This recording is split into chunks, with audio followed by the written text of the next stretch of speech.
Hey, hi everyone. A number of you have been asking, why aren't we seeing UIC candidates in our communities? And why aren't we seeing meetings being held all over the place? And the campaigning and all of that. It's very simple, guys. We don't have any money. We need you. We need three things for the UIC to be successful. We need a large number of Jamaicans to join the party. We need a large number of you to volunteer, and we need a large number of you to donate. Let me rephrase that. We, the people, own the UIC. The PSOJ oligarchs own the other two colonial parties because they want to control the government of Jamaica, because they want to own the government of Jamaica. They are paying for it. So the PSOJ pays for those two parties to market themselves to you so that you feel like they are working in your best interest, and then you give them your support. You volunteer to some degree, you jump up and down for them, you shout power and shower for them, you fight aggressively online and otherwise for them, and so on. Now, their approach is working because the PSOJ strongly believes in the Jamaica that you see. They want a Jamaica that's divided. They want a Jamaica that's distracted. They want a Jamaica that is deceived. They want a Jamaica that they are able to milk. Yes, milk. While the rest of us are busy fighting over our respective parties. They love this system.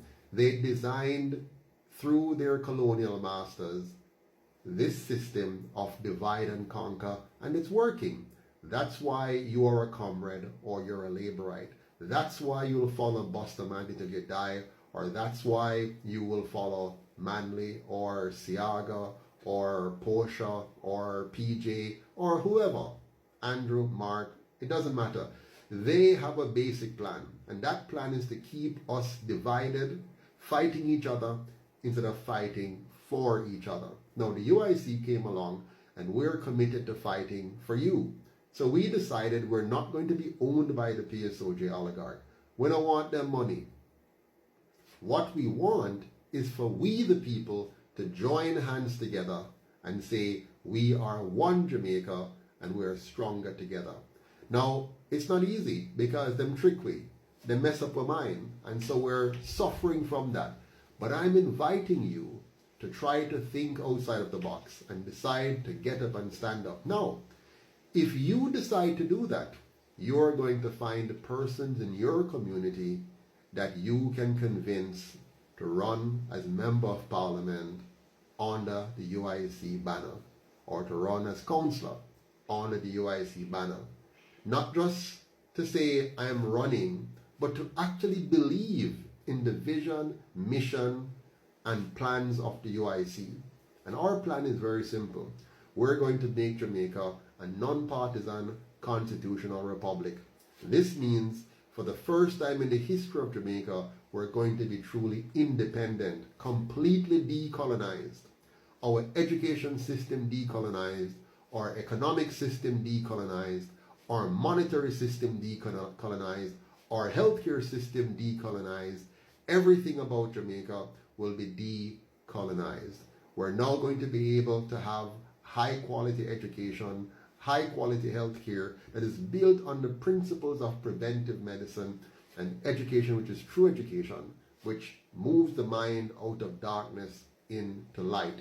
We're going to have a Jamaica that is built on the solid foundation of water, food, and energy security. Yes, we're going to have a water harvesting system that will ensure farmers in every part of Jamaica and citizens in every part of Jamaica will have adequate fresh water to drink and use every single day. We're also going to have adequate food. And the reason we're going to have adequate food is because we're going to make Jamaica the organic food capital of the world. We're going to engage in mass farming, high density farming, high quality organics, well managed, technologically driven, but still based on the permaculture principles of keeping our food real. So all of the nutrients must be still there and locked in. We're going to master the techniques used in the Netherlands to make Jamaica one of the largest producers of high quality foods, not just for us. So we're going to make sure we're eating good quality, nutritious food, and we're going to supply the rest of the world to the extent possible.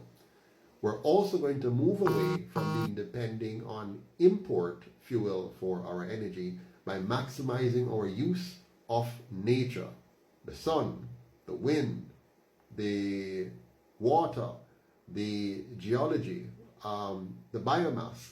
So we're talking about going fully alternative energy as much as possible. No, we're not going to mess with the nuclear thing. That is far too dangerous, and we have a small plot of land. We can't afford to take that kind of risk. So we're going to invest in the other forms of alternative energies that will allow us to have energy independent. If we are water secure, energy secure, and food secure, then you're a truly independent nation. We're going to make sure that Jamaica is a massive exporter of two key things. Well, more than two, but two primary ones. One, we're going to be exporting, well, let me back up a second. There are two primary industries we're going to focus on, which is food and tourism. The reason for that is it is very, very easy for Jamaica to be the prettiest place on earth, with every community looking, smelling, and feeling like a tourist resort, with some of the best people in the world who know how to have fun, who know how to host people, and can entertain like crazy. So we're going to make that the mecca of our industry. But don't get me wrong, we want to also move into the knowledge space, but we want to make sure we focus first on what will work immediately. So we're going to engage in mass community tourism, bringing the dollar, the tourism dollar, to the grassroots, in the hands of the Jamaican people, buying our yam and our banana and our jerk, chicken and pork and whatever it is.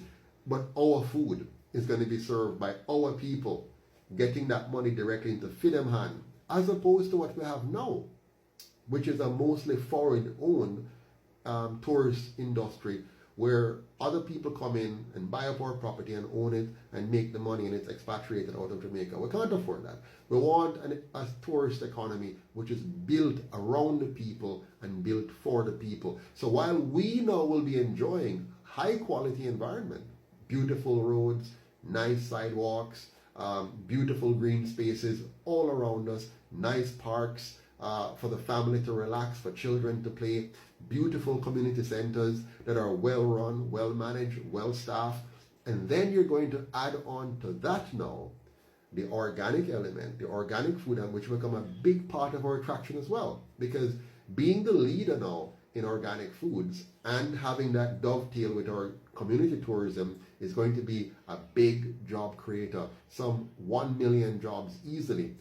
And we're going to link that with water harvesting on a massive level, so that we're not only supplying ourselves with fresh, clean, beautiful, good tasting, natural Jamaican water, we're also going to export water to other countries. So become an exporter of water, exporter of food, and of course exporter of service.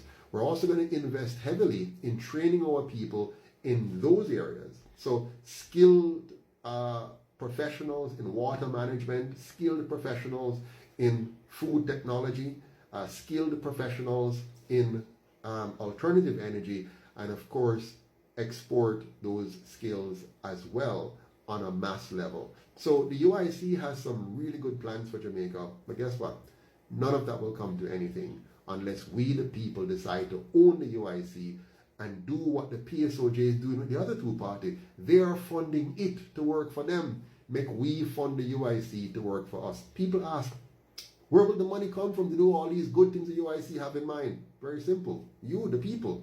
We are currently giving the government $1.26 trillion for them to steal and waste and mess around with. Why not get a truly Jamaican government with a party which is of the people, by the people, and for the people, working only for us and not the PSOJ and not the colonial masters? Let's make the UIC our party, the first people's party, second only to what Marcus Garvey created and which those two parties destroyed. Let's bring back the spirit of Marcus Garvey and take back our country.